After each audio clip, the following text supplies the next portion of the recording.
Ako ang unang-unang nagpa-rap contest sa Tondo. Napababa ako mga Donggalo rito.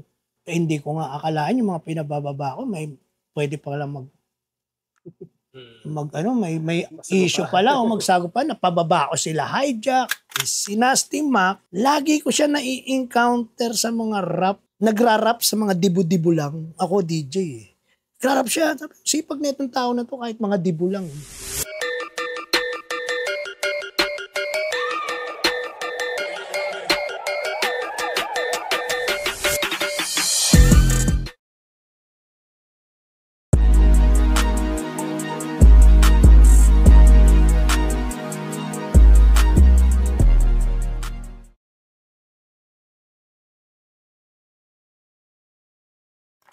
Di ko makakalimutan. Ito pa yung kinita niya, pre.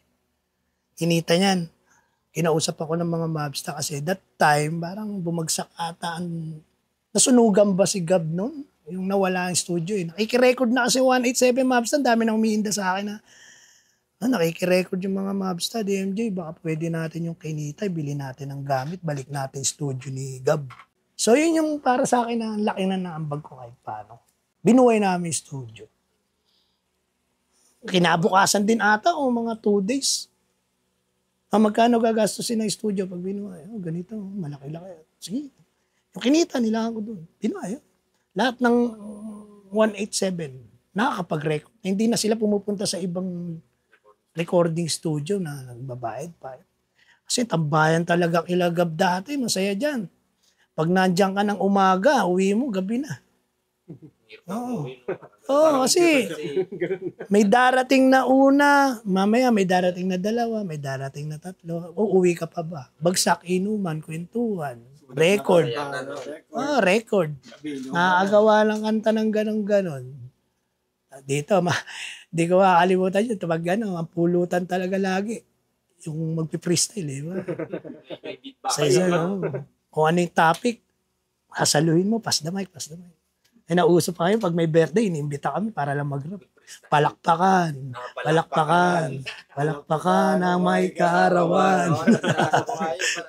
Tapos may bitaw ka na freestyle, susunod na, gawa tapos. Nakakatuwa. Ginagawa pa rin ngayon nila, J-Skills. Ngayon, mga bilib na.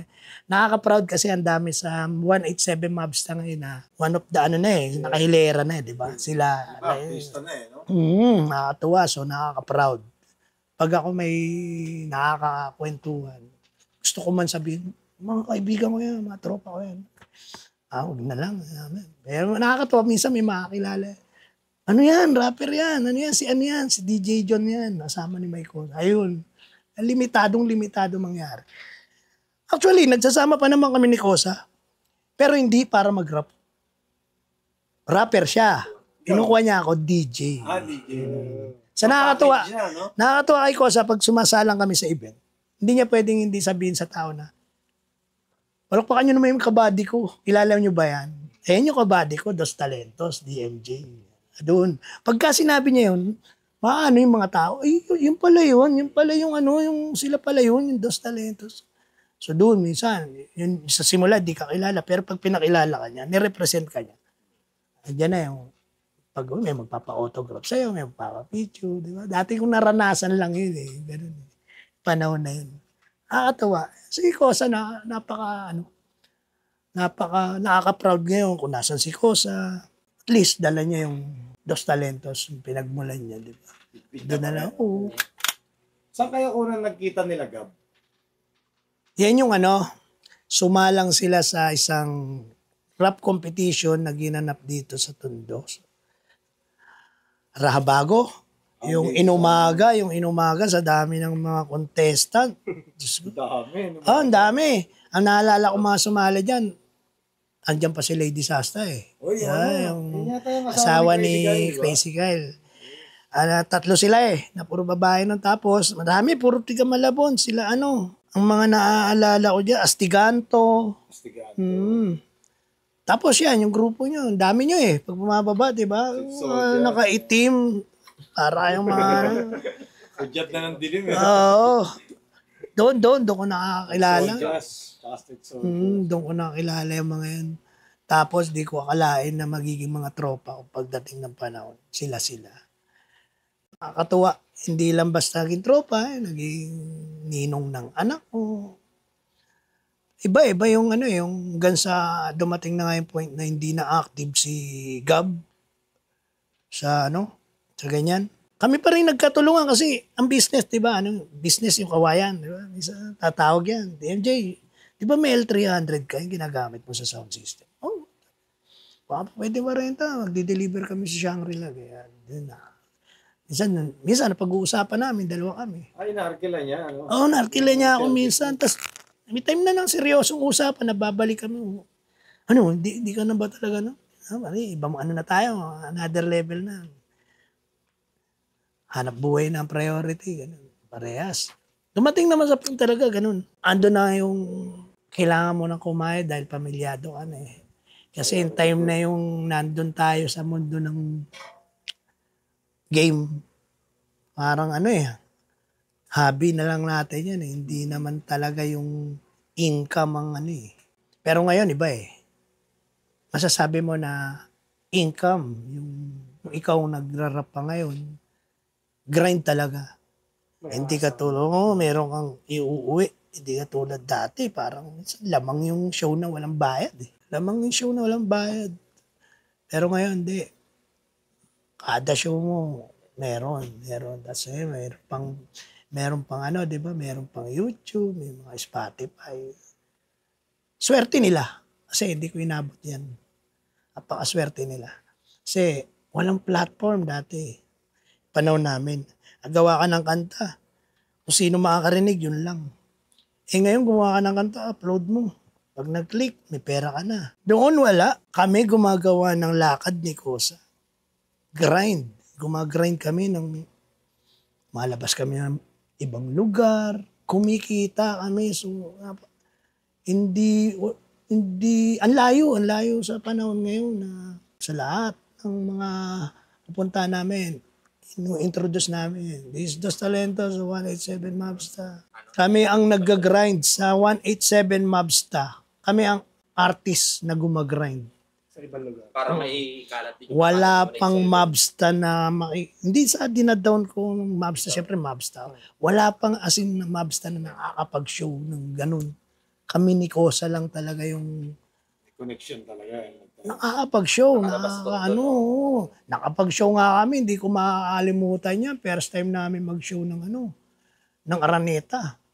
Kosa, puno. University event, lahat ng mga lahat ng mga university. Pagbukas ng hallway, pag ganun, puno ng tao, Araneta eh. Doon kami nakaranas ni Kosa ng dinadaga kami. Tugog. First time na mag-show ng ganun. Sa dami ng Ako yung pawis ko noon, sabi ko sa'yo. Medyo hindi kayo ready. Hindi ko pa naranasang mag-show ng Araneta noon eh. Naranasan ko for the first time, ganun pala pakiramdam mag-show ng ganun. Alam namin mag-show lang, street eh.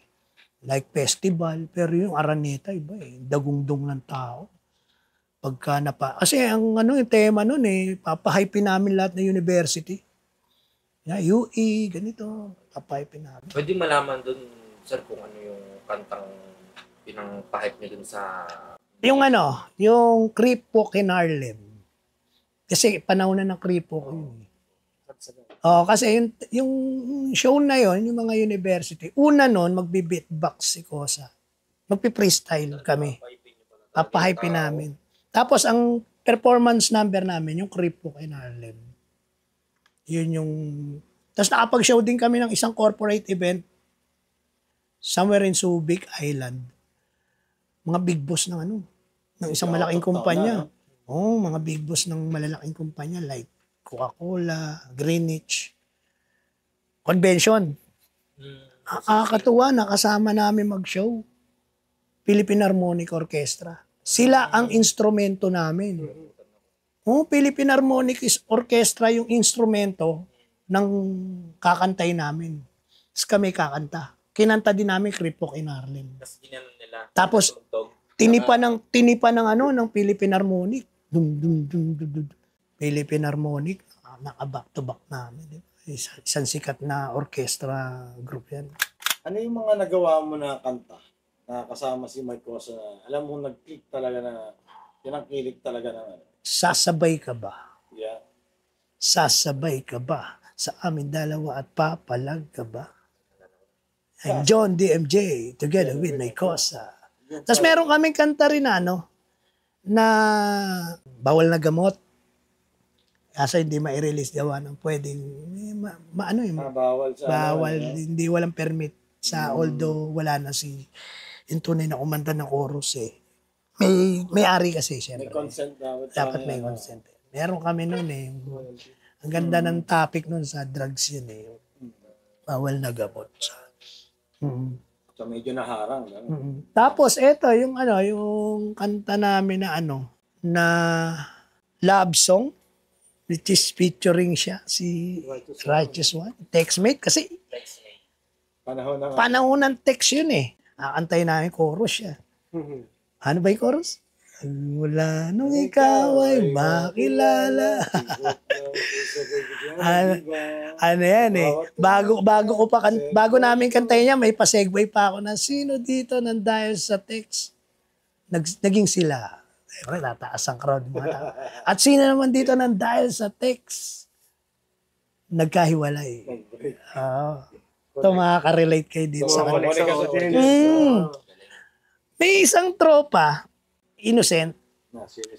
Mga lumang kanta pala yan na nagiging in, di ba? Yung mga kanta niya yung, bakit ngayon? Mga dati pa pala yan, halos sabi niya, pero yung mga lumang kanta namin yun.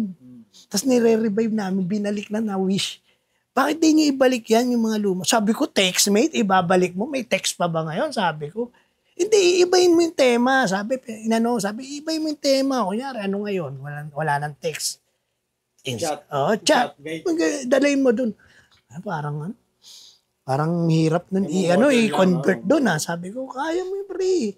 Sabi ko sa'yo, nakaka-inspired kasi isa sa mga hit song dati. Kaibigan natin na nangaral sa akin na inuudyo ka nila, balik ang rap. Hindi ka na mababalik. Pre. Nakakatawa kasi daming nag-offer sa akin na hindi ka na ba magrarap ulit, DMJ. Hindi ko masabi. Sabi ko kasi parang sa dami na mahusay ngayon, parang hirap na may pagsabayan. Hindi naman tayo nakikipagsabayan eh. Pinapakita lang na natin na kaya pa natin. Sabi ko, as of now kasi, siyempre, yun nga, kayod ako eh.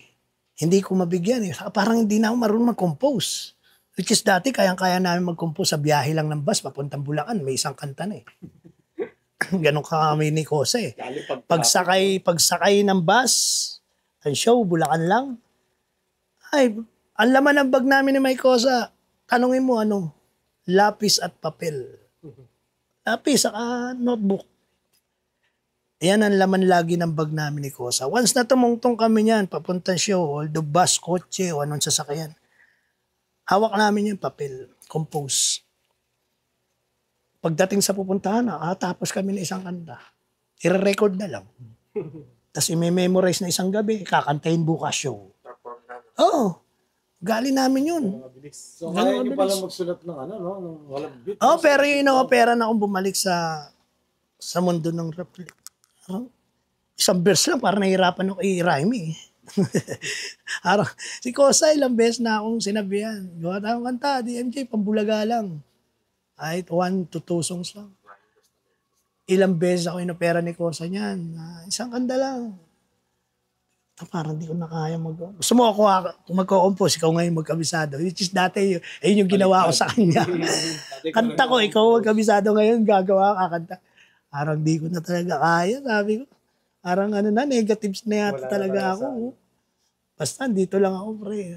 Support. Pero pag ako, malay mo, dumating pa, nasumpungin ako, di ba? May init, may alam ulit. Pero may time na nagtitrip ako, sinusubukan ko, parang hindi na talaga. Ang hirap na. Iba na eh. Si Cosa lalo, napaka-veterano ngayon, napaka-husay. Sasabay ako sa ganyan. Hirapan, baka magkanda bulul-bulul na ako eh. Dati, napaka-panis sa amin eh. Nasaya lang mga panahon na yun. Isa sa mga naging successful na rapper, si Nasty Mac, sa featuring sa Salbakuta. Diba? Kumpare ko yan, way back 90s. as a DJ ako, di ba, that 90s. Si Nasty Mac, lagi ko siya nai-encounter sa mga rap. Nagra-rap sa mga dibu-dibu lang. Ako DJ eh. Nagra-rap siya. Sipag na itong tao na to kahit mga dibu lang. Mga simple okasyon, nagra-rap, nagpe-perform. Nakakaanoan ko lang, tanguan. Tapos, yun, dahil Tondo, one time yung nababa ako ng Tondo, lugar niya. Naalala ko siya nga yung laging nagra-rap sa mga ano ngayon. Ako siya naging ka-close, naging dikit. Ang naaalala ko, ang pangalan ng grupo nila noon is Black Propaganda pa eh. Tapos naging Sigaw ng Tondo. Which is marami sa Sigaw na tropa rin sa Mobster. Like, alam ko si Smaglas, Sigaw yata. Galing din sa Sigaw, diba? Si Shinbert, mga tropa. Ang maganda naman ng panahon na yun, yung alitan, hindi naman dumadating sa point na sakitan eh. Tirahan lang sa rap. Ganun lang. Distract, babalik. Pero si Nasty Mac, hindi siya nakikialam, ganun lang siya. Gitna lang. Gitna lang siya. Talagang dala namin yung pagiging magkaibigan namin kahit anong issue ng Mobster noon sa Sigaw. Ngayon, nakakalungkot lang. Hindi sinasadyang pangyayari, di ba? Ayun yung mga, hindi ko makakalimutan na tao na nung nagsisimula ako. Tapos ito pa, may isa pang magandang kwento kay Vendetta, Laoman, mga tropa sa Donggalo. Kami magkakasama lagi niyan. Sila Oman, Vendetta, sila Brubugodo, mga EHP. Diba? Ito si Vendetta. Salbakuta na ba yun? Kasama niya si Charlie Mac. Salbakuta na ata yun. Hindi ko makakalimutan yan kasi yung SK chairman ako dati, late 90s. Ako ang unang nagparap contest sa Tondo. Napababa ko mga Donggalo rito. Napababa ko Cruzada eh. Napababa ko ang EHP. Hindi ko nga akalaan yung mga pinabababa ko, may pwede pa lang may issue pala o magsago pa, napababa ko sila hijack. Magkakaaway pala yan. Sabi, pwede magka-trouble dun sa sa rap event ko. Dito rin yan, kuya? Dito, lugar ko. Ano yan? Hindi ko makakalimutan yan, naka-record yan through tapes. Unang kinanta sa lugar ko. First time na kantahin sa lugar ko pa. Yung Stupid Love. Yan, dito pala kinanta. Unang kinanta ng Salbakuta. Ayun ang sinabi niya kasi naka-record yan eh. May tape. Pag pinapanood ko yan, sinabi ni ang nagsabi niyan si Madkila. Ang swerte ng mga tiga-Tondo dahil for the first time, dito namin unang kakantayin tong kanta na to. Yun yung Stupid Love. Tapos doon ako natuwa, ang galing. Idol namin yan, yung Cruzada, yung kinanta yung High School Life. Dito yan, kinanta yan. Elib na elib ako dyan. Sila, respeto dyan sa mga tao na yan. At ang inidolo naman namin ni Mike Cosa talaga, yung idol namin, PB Clan. PB Clan. Dalawa lang yan eh. Kaya dalawa lang kami ni Cosa eh. Di ba? Idol namin yan, si Simon, si Ali. Tata Ali, no? Mabangis. Idol. Nakakatawa nga, friends ko sa Facebook. Ayun yung mga in-idolize namin ng mga panahon na Tapos yan, di ba, listener ka na siguro ng mga ghetto dogs niyan. Di ba? Lamang kami ng mga breakdance contest. Itbulaga, Francis Magalona, Channel 2, dati.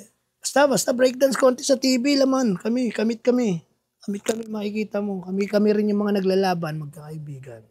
Saka nabanggit ka rin ni Khalid sa isa naming video. Talaga. Nakakasama ka rin pala nila.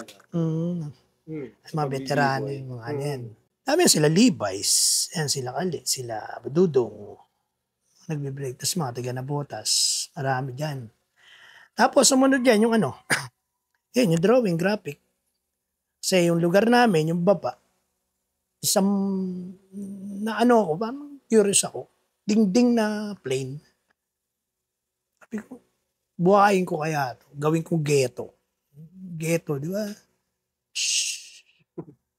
Tinambayan ako ng mga tropa. Tapos lagyan kong basketball court. Tapos pagdating ng dilim, Renoleum. Breakdance. Tapos nagiging parang mistulang tambayan na ng mga hip-hop dahil may mga disco light ako nilalagay. Skinitang maliit na magkakaroon Naalala ko bigla. yun. Ito ba yung may maliit na court na Nakita ko sa yung mga pictures. dancer Yeah. dati. Nakita ko sa yung mga pictures. Andyan ang mga prueba. Nakatabi lahat ng mga prueba natin. Mula sa picture na luma, mga resibo, mga sa mga tape na maliliit. Andyan lahat yan. Ayan ang prueba. Bumagsak tayo sa rap talaga. Which is, sabi ko nga, dati sulat lang ako, di ako kumakanta. Pagawa ko kanta, papakanta ko lang. So, proud na ako sabihin na sino songwriter niyan. Sino composer. Ako lang yung gumawa. Ikaw kumanta. Ayun, yung mga gawa ko, napilitan na ako kumanta nung nakasama ko na si Mike Cosa. Ang dami kong pundar eh.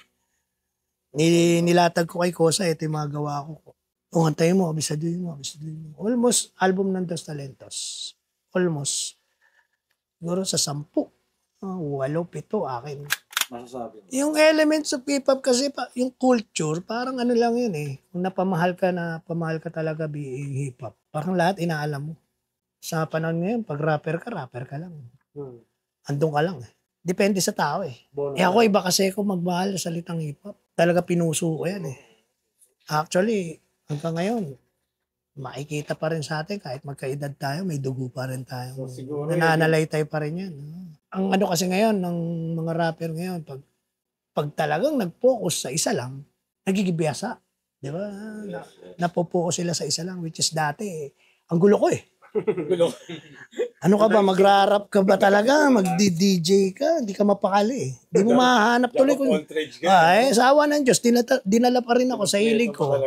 Yung business ko connected sa music. License Sounds Owner, tapos DJ.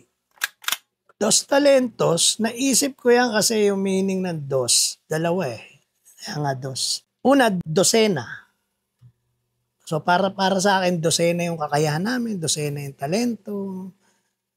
Yun, yung una ko. Tapos yung pangalawa ko, dalawang talentado.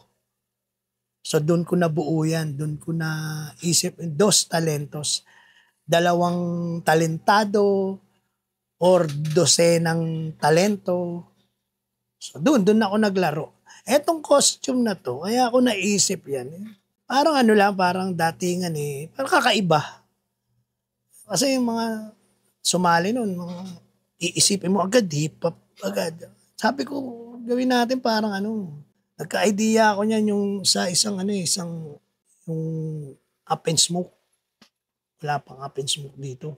That time, ako meron akong kaibigan na galing ibang bansa, meron siya. Okay, gawin ko kaya ito. Costume namin ni Cosa. Yun nga, talagang nag-effort kami dyan. Patahi.